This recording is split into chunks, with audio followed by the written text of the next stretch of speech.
Now, a few days after controversial elections in Uganda, opposition candidate Bobi Wine is said to be blocked from leaving his home, and troops have reportedly raided his party's headquarters.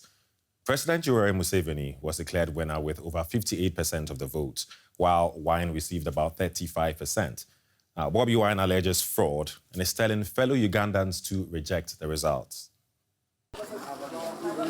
In this democracy, the official loser of the vote for president has been effectively under government house arrest and not been seen for days. Bobi Wine, seen here in archive video, said in a telephone interview he believes Museveni's victory was built on cooked-up, fraudulent results. In many cases, people were not even allowed to vote, but even in areas where people were allowed to vote, it is evident that the results are projecting more votes than the registered voters. DW reporting from Kampala points to a population on edge at the moment. As the military makes its presence known, Wine's supporters want to hear a call to action, or perhaps a call to no action. Anything from their leader. Okay, let Chagwan come and talk to us and tell us that we lost. It will be fine with us. He really did lose, say backers of six-term President Museveni. We have won this election. We really worked hard for the vote, door to door throughout Uganda. Celebration with a strong dose of tension in a country where dozens of lives have been lost over political differences in recent months. Supporters of the official loser this time hope the international community can influence what comes next. For the latest in Uganda, our correspondent Julius Mugambwa now joins us from the capital, Kampala. Hello, Julius. We earlier saw you wearing a bulletproof vest. Tell us, how tense is the situation on the ground?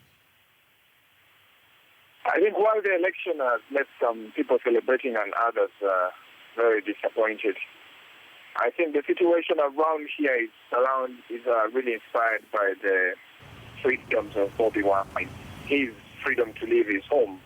Many people are tense. They do not know what the next move is going to be. While they expect that Bobi Wine, one of the things he might do is to go to court, others do not know what to do. I spoke to some of his supporters who told me that they are living in a lot of anxiety. So there's a lot of police and military deployment, and since Bobi Wine Republic cannot leave his home, it's creating a lot of tension, especially among his supporters. Okay, you just mentioned that Bobi Wine is still under some sort of house arrest. Why exactly is that? I think it is so because earlier we spoke, I listened to the military spokesperson. He was interviewed by the local media, and he said that they are doing so because they have some perceived threat surrounding the opposition candidate, Bobi Wine. He actually said that they are doing this in his own interest. Much as Bobi Wine says they are there to stop him from speaking to his people. Bobi Wine wants to get out and meet his supporters and perhaps collect evidence that implicates President Yoweri Museveni on allegations of vote rigging. But the police say that Bobi Wine says at his home. The moment he steps out, perhaps he will create chaos. So that is the situation surrounding Bobi Wine. But to mention, it's also important to know that even in the previous election, the main opposition candidate, the main challenger of Yoweri Museveni at that time, Dr. Kiza, they faced the same scenario. Immediately after the elections, he was not allowed to leave his home. Briefly, before you go, what do you think is going to happen next? I think what is going to happen next is that the police will maintain the deployment around Bobi Wine's home and also in the street for as long as the anxiety about the election results stays. Also, Bobi Wine is likely to go to the courts of law and challenge the results as stipulated by the Constitution. And outside of these funds, they are likely to respond to what their leader says. If Bobi Wine tells them to protest, perhaps they'll protest. If he tells them to remain calm, like he has told them before, I think they'll remain calm. But the police, I'm confident that they are likely to keep deployed in the streets, especially in areas where they suspect that could raise chaos. Okay. Julius Mugambwa, DW correspondent in Kampala, Uganda. Thanks for your time.